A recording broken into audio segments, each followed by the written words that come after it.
नमस्कार। आज हम सुनने वाले H.G. वेल की बुक द टाइम मशीन का अध्याय 2 द टाइम ट्रैवलर रिटर्न्स। मुझे लगता है कि उस समय हम में से कोई भी टाइम मशीन पर यकीन नहीं करता था। सच तो यह है कि टाइम ट्रैवलर उन लोगों में से था जो इतने चतुर थे कि उन पर यकीन नहीं किया जा सकता था। आपको कभी ऐसा महसूस नहीं हुआ कि आप उसके चारों ओर सब कुछ देख सकते हैं? आपको हमेशा उसकी स्पष्टवादिता के पीछे कुछ सूक्ष्म संकोच, घात में कुछ सरलता का संदेह होता था। अगर फिल्बी ने मॉडल दिखाया होता और टाइम ट्रैवलर के शब्दों में मामले को समझाया होता, तो हमें उस पर बहुत कम संदेह करना चाहिए था, क्योंकि हमें उसके इरादों को समझ लेना चाहिए था। एक सुअर का मांसकसाई फिल्बी को समझ सकता था, लेकिन टाइम ट्रैवलर के तत्वों में थोड़ी बहुत सनक थी और हम उस पर भरोसा नहीं करते थे। जो चीजें एक कम चतुर व्यक्ति की प्रसिद्धि बना सकती थीं, वे उसके हाथों की चाल लगती थीं। चीजों को बहुत आसानी से करना एक गलती है। गंभीर लोग जो उसे गंभीरता से लेते थे, वे कभी भी उसके आचरण के बारे में पूरी तरह आश्वस्त नहीं हुए। वे किसी तरह जानते थे कि उनके पास निर्णय के लिए अपनी प्रतिष्ठा पर भरोसा करना नर्सरी को अंडे के छिलके से चीनी मिट्टी से सजाने जैसा था। इसलिए मुझे नहीं लगता कि हम में से किसी ने उस गुरुवार और अगले गुरुवार के बीच के अंतराल में समय यात्रा के बारे में बहुत कुछ कहा। हालांकि इसकी अजीब संभावनाएं निस्संदेह हम में से अधिकांश के दिमाग में थीं। इसकी व्यावहारिकता, यानी इसकी व्यावहारिक अविश्वसनीयता, कालभ्रम की अजीब संभावनाएं और यह जो घोर भ्रम पैदा करती है। जहां तक मेरी बात है, मैं मॉडल की चाल से विशेष रूप से चिंतित था। मुझे याद है कि मैंने शुक्रवार को लिन्नान में मिले मेडिकल मैन के साथ इस पर चर्चा की थी। उसने कहा कि उसने ट्यूबिंगन में भी ऐसी ही चीज देखी थी और मोमबत्ती को बुझाने पर काफी जोर दिया, लेकिन चाल कैसे चली गई यह वह नहीं बता सका। अगले गुरुवार को मैं फिर रिचमंड गया। मुझे लगता है कि मैं टाइम ट्रैवलर के सबसे नियमित मेहमानों में से एक था, और देर से पहुंचने पर मैंने पाया कि उसके ड्राइंग रूम में पहले से ही 4 या 5 आदमी इकट्ठे थे। मेडिकल मैन एक हाथ में कागज और दूसरे हाथ में घड़ी लेकर आग के सामने खड़ा था। मैंने टाइम ट्रैवलर की तलाश में इधर उधर देखा और अब 7:30 बज चुके हैं, मेडिकल मैन ने कहा। मुझे लगता है कि हमें रात का खाना खा लेना चाहिए। कहाँ है? मैंने अपने मेजबान का नाम लेते हुए कहा। आप अभी अभी आए हैं? यह अजीब है। उसे अपरिहार्य रूप से रोका गया है। उसने इस नोट में मुझसे पूछा है कि अगर वह वापस नहीं आता है तो मैं 7 बजे रात का खाना शुरू कर दूं। उसने कहा है कि जब वह आएगा तो वह सब कुछ बता देगा। रात के खाने को खराब होने देना दुखद है, एक प्रसिद्ध दैनिक समाचार पत्र के संपादक ने कहा, और उसके बाद डॉक्टर ने घंटी बजाई। मनोवैज्ञानिक ही एकमात्र व्यक्ति था जो डॉक्टर और मेरे अलावा पिछले डिनर में शामिल हुआ था। अन्य लोग थे ब्लैंक, संपादक जिसका उल्लेख पहले ही किया जा चुका है, एक पत्रकार और एक अन्य दाढ़ी वाला एक शांत शर्मीला आदमी जिसे मैं नहीं जानता था। और जहां तक मेरा अवलोकन है, उसने पूरी शाम अपना मुंह नहीं खोला। डिनर टेबल पर टाइम ट्रैवलर की अनुपस्थिति के बारे में कुछ अटकलें थीं और मैंने आधे मजाक में समय यात्रा करने का सुझाव दिया। संपादक चाहता था कि उसे यह समझाया जाए और मनोवैज्ञानिक ने उस सरल विरोधाभास और चाल का एक लकड़ी का विवरण स्वेच्छा से दिया जो हमने उस सप्ताह देखा था। वह अपने प्रदर्शन के बीच में था जब गलियारे का दरवाजा धीरे धीरे और बिना शोर के खुला। मैं दरवाजे का सामना कर रहा था और इसे सबसे पहले देखा। खोलो, मैंने कहा। आखिरकार और दरवाजा और चौड़ा हो गया और टाइम ट्रैवलर हमारे सामने खड़ा था। मैंने आश्चर्य से चीख मारी, हे भगवान! यार, क्या बात है? उसका कोट धूल से सना हुआ और गंदा था और आस्तीन के नीचे हरा रंग लगा हुआ था। उसके बाल बिखरे हुए थे और मुझे ऐसा लग रहा था कि वे और भी सफेद हो गए थे, या तो धूल और गंदगी से या क्योंकि उनका रंग वास्तव में फीका पड़ गया था। उसका चेहरा भयानक रूप से पीला था। उसकी ठोड़ी पर एक भूरा घाव था, एक घाव जो आधा ठीक हो गया था। उसका चेहरा थका हुआ था, जैसे कि तीव्र पीड़ा से।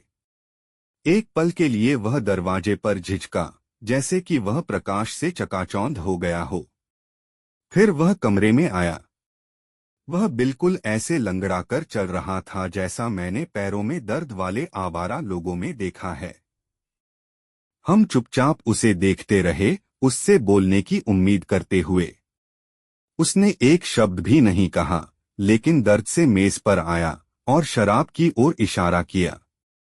संपादक ने शैंपेन का एक गिलास भरा और उसे उसकी ओर बढ़ा दिया। उसने गिलास खाली कर दिया और ऐसा लगा कि उसे कुछ फायदा हुआ है, क्योंकि उसने मेज के चारों ओर देखा और उसके चेहरे पर उसकी पुरानी मुस्कान की झलक दिखाई दी। डॉक्टर ने कहा, आखिर तुम क्या कर रहे थे यार? समय यात्री ने कुछ सुना ही नहीं। मुझे तुम्हें परेशान मत करने दो, उसने कुछ लड़खड़ाती आवाज में कहा। मैं ठीक हूँ, वह रुका और गिलास आगे बढ़ाया और एक घूंट में गिलास उतार दिया। यह अच्छा है, उसने कहा। उसकी आंखें चमक उठीं और उसके गालों पर एक हल्का सा रंग आ गया। उसकी नजर हमारे चेहरों पर एक निश्चित सुस्त स्वीकृति के साथ घूमी और फिर गर्म और आरामदायक कमरे में घूम गई। फिर उसने फिर से बात की, मानो वह अपने शब्दों के बीच अपना रास्ता तलाश रहा हो। मैं नहा धोकर कपड़े पहनूंगा और फिर नीचे आकर सब कुछ समझाऊंगा। मेरे लिए थोड़ा मटन बचाकर रखना। मुझे थोड़ा मांस खाने की भूख लगी है। उसने संपादक की ओर देखा, जो एक विरले आगंतुक थे, और उम्मीद जताई कि वे ठीक होंगे। संपादक ने सवाल पूछना शुरू किया। तुम्हें अभी बताता हूँ, समय यात्री ने कहा। मैं मजाकिया हूँ। 1 मिनट में ठीक हो जाऊंगा। उसने अपना गिलास नीचे रखा और सीढ़ियों के दरवाजे की ओर चल दिया। फिर मैंने उसके लंगड़ेपन और उसके कदमों की नरम गद्दीदार आवाज पर ध्यान दिया और अपनी जगह पर खड़े होकर मैंने उसके पैरों को देखा जब वह बाहर जा रहा था। उसके पैरों में फटे हुए, खून से सने मोज़ों के अलावा कुछ नहीं था। फिर दरवाजा उसके ऊपर बंद हो गया। मेरा मन कर रहा था कि मैं उसका पीछा करूं, जब तक मुझे याद नहीं आया कि उसे किसी भी तरह की परेशानी से कितनी नफरत थी। खुद 1 मिनट के लिए शायद मेरा दिमाग उलझन में था। फिर एक प्रख्यात वैज्ञानिक का उल्लेखनीय व्यवहार मैंने संपादक को यह कहते हुए सुना, अपनी आदत के अनुसार, सुर्खियों में। और इसने मेरा ध्यान वापस उजले खाने की मेज पर ला दिया। पत्रकार ने कहा, क्या खेल है? क्या वह शौकिया बदमाश है? मुझे समझ नहीं आ रहा। मेरी नजर मनोवैज्ञानिक से मिली और मैंने उसके चेहरे पर अपनी व्याख्या पढ़ी। मैंने समय यात्री के बारे में सोचा, जो दर्द से लंगड़ाते हुए ऊपर की ओर जा रहा था। मुझे नहीं लगता कि किसी और ने उसकी लंगड़ाहट पर ध्यान दिया था। इस आश्चर्य से सबसे पहले पूरी तरह से उबरने वाला मेडिकल मैन था, जिसने घंटी बजाई। समय यात्री को रात के खाने में नौकरों का इंतजार करना पसंद नहीं था, एक गर्म प्लेट के लिए। इस पर संपादक ने अपने चाकू और कांटे की ओर घुरघुराहट के साथ रुख किया और मूक आदमी ने भी ऐसा ही किया। भोजन फिर से शुरू हुआ। कुछ देर तक बातचीत विस्मयकारी रही, बीच बीच में आश्चर्य भी हुआ, और फिर संपादक की जिज्ञासा बढ़ गई। क्या हमारा दोस्त क्रॉसिंग से अपनी मामूली आय अर्जित करता है? या क्या वह नबूकदनेस्सर के चरणों से गुजर रहा है? उसने पूछा। मुझे यकीन है कि यह टाइम मशीन का मामला है, मैंने कहा, और हमारी पिछली मुलाकात के बारे में मनोवैज्ञानिक का विवरण उठाया। नए मेहमान स्पष्ट रूप से अविश्वसनीय थे। संपादक ने आपत्ति जताई। यह समय यात्रा क्या थी? एक आदमी विरोधाभास में लौटकर खुद को धूल से नहीं ढक सकता है न? और फिर जब यह विचार उसके दिमाग में आया तो उसने व्यंग्यात्मकता का सहारा लिया। क्या भविष्य में उनके पास कोई कपड़े धोने का ब्रश नहीं था? पत्रकार भी किसी भी कीमत पर विश्वास नहीं करने को तैयार था और संपादक के साथ मिलकर इस पूरी बात का मजाक उड़ाने का आसान काम करने लगा। वे दोनों नए किस्म के पत्रकार थे, बहुत खुशमिजाज बेबाक नौजवान। पत्रकार कह रहा था, या यूं कहें कि चिल्ला रहा था, जब टाइम ट्रैवलर वापस आया। उसने साधारण शाम के कपड़े पहने हुए थे और उसके चेहरे पर उस बदलाव के अलावा कुछ भी नहीं बचा था जिसने मुझे चौंका दिया था। संपादक ने मजाकिया अंदाज में कहा, मैं कहता हूं, यहाँ ये लोग कहते हैं कि आप अगले हफ्ते के मध्य तक यात्रा कर रहे हैं। हमें छोटी रोजबेरी के बारे में सब कुछ बताओगी क्या तुम इस लॉट के लिए क्या लोगे? टाइम ट्रैवलर बिना कुछ कहे उसके लिए आरक्षित जगह पर आ गया।